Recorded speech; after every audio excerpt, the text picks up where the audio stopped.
Welcome to the Deep Dive. We're here cracking open the sources to give you the insights you need. Today we're diving into something pretty universal, actually. It's this really profound link between exercise and, well, sexual confidence. Yeah. And you might think, okay, this is about looking good, right? But as we Yeah. unpack these sources, you'll see it's much deeper than that. Yeah, and that's a perfect place to start because the research is just, it's crystal clear on this. Body image, it plays such a significant role in how confident someone feels sexually and their satisfaction too. But what's really interesting here, and this is key, it's absolutely not about hitting some kind of like perfect body ideal.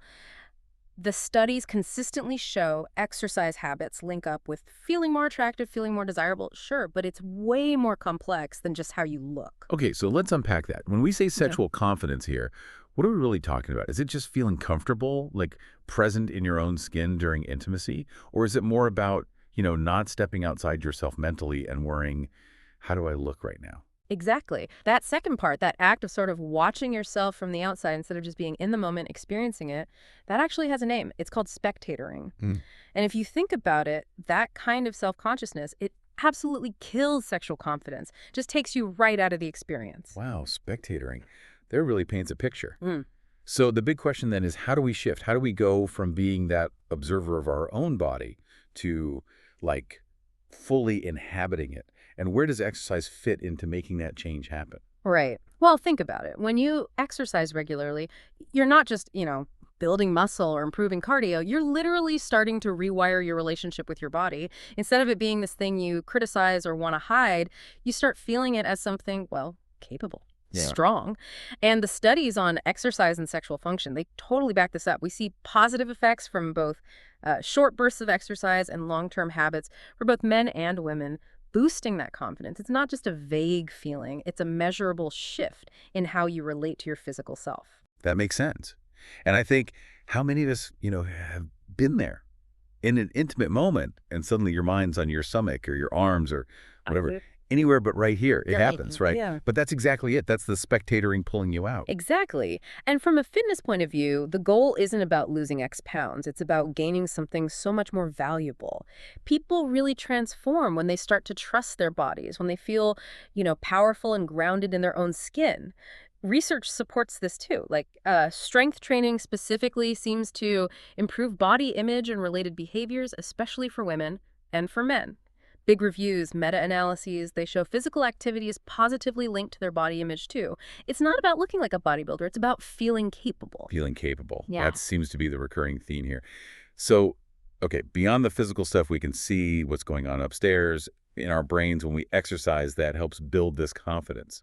Well, there's the obvious mood boost, right? Yeah. Endorphins, we all know about those. But exercise also actively reduces cortisol. That's the stress hormone.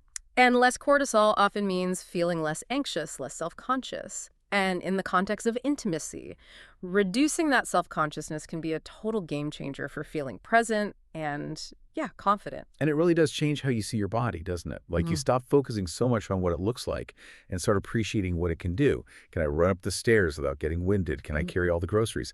That shift from appearance to function, that feels absolutely crucial for sexual confidence. And there's another layer too, the actual physical sensations. Exercise improves blood flow. That's basic physiology. Better blood flow means enhanced sensitivity, a greater ability to be like deeply present in your body's feelings. And you can see how that heightened body awareness translates directly into being more receptive, more engaged during intimacy. Integrated exercise programs are actually known to help with this. Okay, this is all making so much sense. So if someone listening is thinking, all right, I'm sold, but what should I actually do? Are there specific types of exercise, or maybe even a routine, that you'd recommend specifically for building this kind of confidence? Oh, absolutely. Strength training is fantastic for this. Especially compound movements, things like squats, deadlifts, push-ups. They work multiple muscle groups at once, and they really show you what your body's capable of.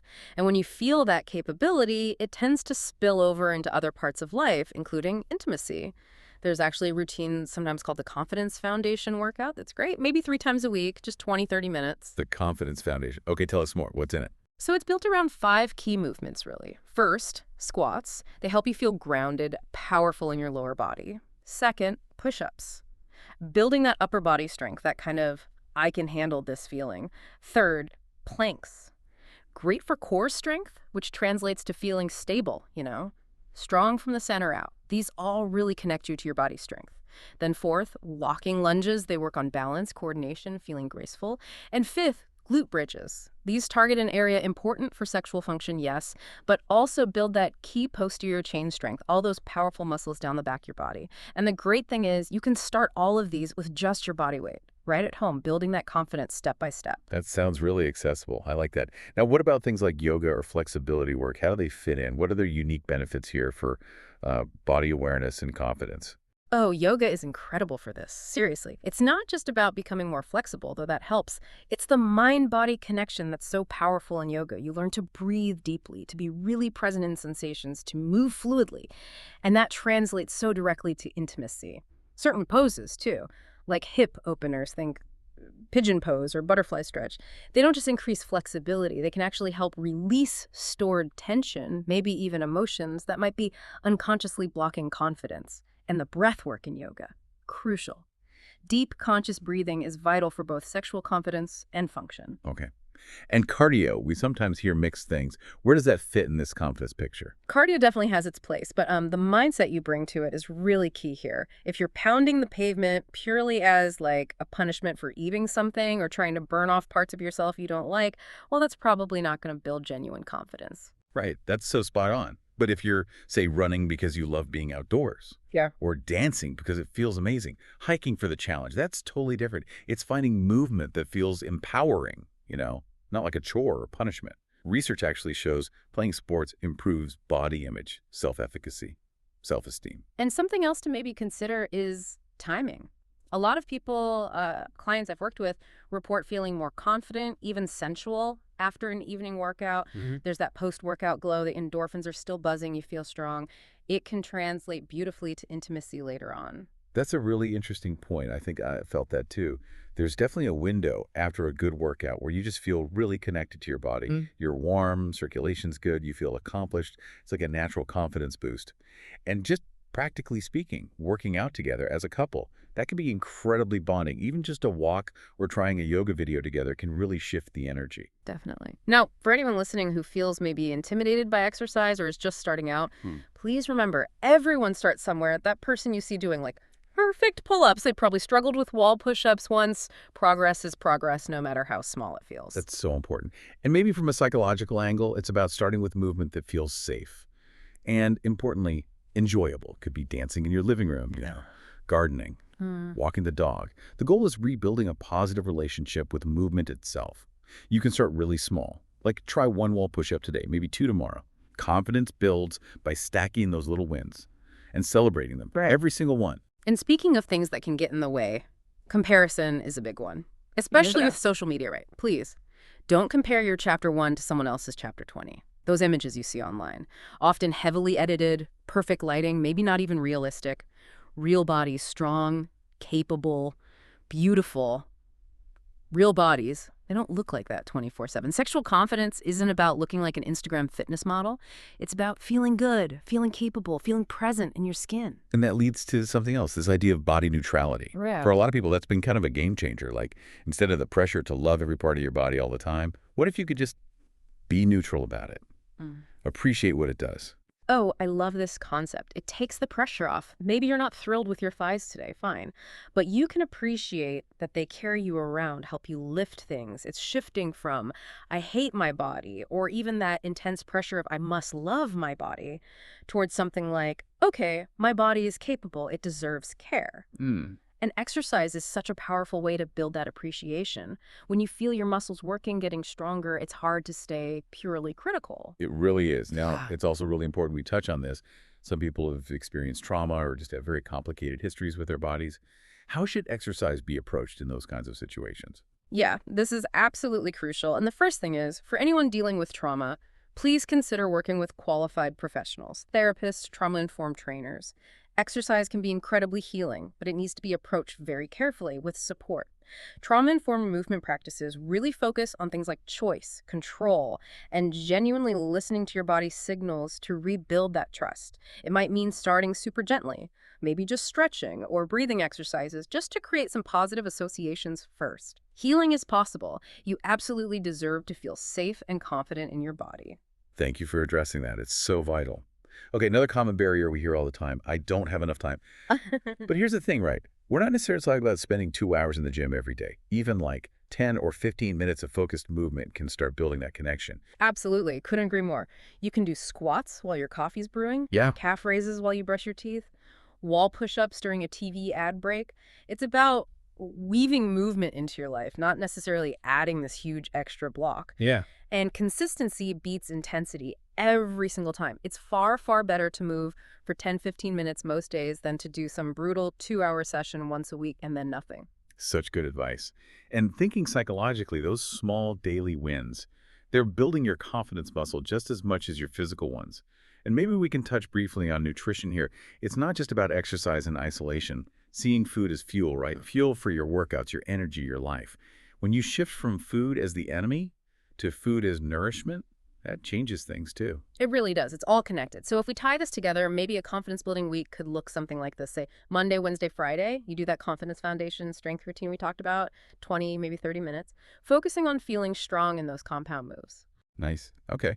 And then maybe Tuesday and Thursday, something gentler, like a walk, some yoga, maybe just putting on your favorite music and dancing for a few songs. Yeah. The goal is movement that feels good, connects you to your body. Exactly. Joyful movement. And weekends. Maybe for active fun, a hike, try dance class, go for a bike ride, things that feel like play, not work.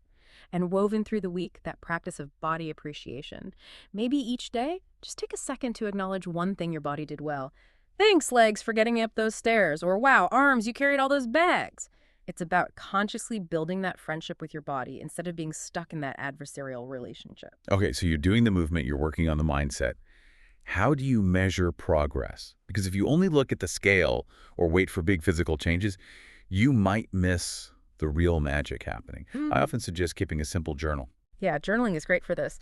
So how should people track progress beyond just, pounds or inches? Maybe jot down your energy levels each day, your mood, rate your body confidence, scale of 1 to 10. Look for patterns over a few weeks, and definitely track your physical accomplishments. Could you hold that plank for 5 seconds longer? Did you choose the stairs when you didn't feel like it? Did you feel genuinely stronger during a workout? Note it down. Yes, exactly. And pay attention to other things too. How do your clothes feel? How are you carrying yourself? Do you just feel more present in your body day to day? These are all real indicators of growing confidence. And please celebrate the non-physical wins too. Maybe you felt more present during intimacy this week, or maybe you caught yourself starting to self-criticize in the mirror and stopped. Those are huge EE victories. They really are. And of course, let's be real, setbacks happen. It's part of any journey like this. Everyone has days they lack motivation, days they skip a workout. That's just being human. The difference often between people who make lasting change and those who maybe give up is how they handle those off days. Try to see a missed workout not as failure, but as information. Information. Yeah. Right? Maybe you needed more rest. Maybe that type of movement wasn't right for you that day. And crucially, be kind to yourself. Self-compassion is just non-negotiable for building lasting confidence. You wouldn't beat up a friend for having an off day, so extend that same grace to yourself. Progress isn't a straight line upwards. There will be good days, challenging days. It's all part of it. And this confidence, it doesn't just stay in the realm of exercise or intimacy. It really does tend to radiate outwards. People start feeling more confident pitching ideas at work or trying new hobbies, just showing up differently in their relationships. It's like physical strength helps build emotional and mental resilience too. Absolutely. And bringing it back specifically to sexual confidence. Yeah. When you feel comfortable, capable, at home in your body, you are naturally more present during intimate moments. You're less tangled up in worrying how you look and much more tuned into how you feel, how your partner feels. The connection itself, that presence, that comfort in your own skin, that is what's truly magnetic, genuinely irresistible. It's not about having a quote-unquote perfect body. It's about inhabiting the body you have, fully and confidently. Mm-hmm. So as we start to wrap up this deep dive, let's really hammer home that core message.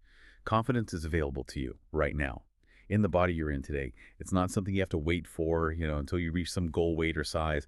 It starts with appreciating your body as it is right now. That's such a powerful point. And maybe to summarize, think of it this way. Your body is fundamentally your friend, not your adversary. When that relationship shifts, everything else starts to shift too. Exercise becomes genuine self-care, not punishment. Food becomes nourishment, not something to fear or restrict endlessly. And intimacy, it becomes about connection, not performance. Love that. Okay, so if you're listening and feeling ready to start building this confidence, maybe through exercise, starting today, here are a few really concrete, actionable steps you can take literally right now or very soon. First, do one single body weight exercise right now. A squat, a wall push-up, stand up and do a calf raise. Just one to start that positive association. Yes. Second, acknowledge one thing your body does well. Look in a mirror, maybe, and just say thank you. Thank you, heart, for beating. Or thank you, lungs, for breathing. Anything. Third, move to your absolute favorite song. Yeah. Just for the length of that one song. Dance, stretch, jump around, whatever feels good and joyful. Connect with movement. Fourth, pull out your calendar and schedule 3 20-minute movement sessions for this coming week. Treat them like important appointments you wouldn't miss. And fifth, throughout the day, just try to pay a little more attention to how you feel in your body. Notice tension, notice your breathing. Gently build that awareness. These might seem like tiny steps, maybe insignificant, but honestly, they are the absolute building blocks of transformation. Remember, consistency beats intensity. Every time. And track your progress, but look beyond the scale. How's your energy, your mood, your feeling of confidence? Write it down. And celebrate those physical wins, like holding a plank longer or choosing the stairs. Yes, and definitely celebrate those non-physical victories too. Feeling more present, quieting that inner critic even for a moment. Those count just as much, if not more. Remember, progress isn't always linear. Be kind to yourself through the ups and downs. Self-compassion is key. So maybe the final thought to leave you with is this. Going from feeling insecure to feeling irresistible. It isn't really about changing everything about your body. It's fundamentally about changing how you relate to your body. Your body is already pretty incredible. Exercise is just one really powerful tool to help you realize that and appreciate it. Keep building that confidence. One movement, one positive thought at a time.